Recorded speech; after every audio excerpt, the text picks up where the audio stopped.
ایک پروفیسر کی بیگم نے پرندوں کی دکان پر ایک طوطا پسند کیا اور اس کی قیمت پوچھی۔ دکاندار نے کہا، محترمہ، قیمت تو اس کی زیادہ نہیں ہے، لیکن یہ اب تک ایک طوائف کے کوٹھے پر رہا ہے، لہٰذا میرا خیال ہے کہ اسے رہنے ہی دے، کوئی اور پرندہ دیکھ لے۔ پروفیسر کی بیگم کو طوطا کچھ زیادہ ہی پسند آ گیا تھا۔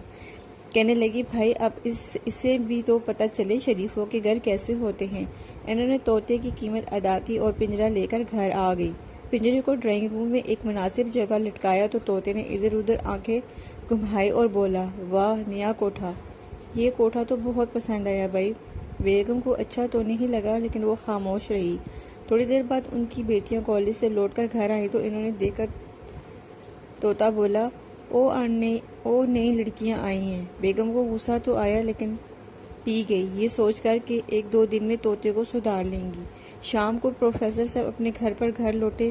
جیسے ہی انہوں نے ڈرائنگ روم میں قدم رکھا تو طوطا حیرت سے چیخا، ابے واہ جاوید، تو یہاں بھی آتا ہے! اور پھر چراغوں میں روشنی نہ رہی اور جاوید صاحب اس کے بعد گھر سے غائب۔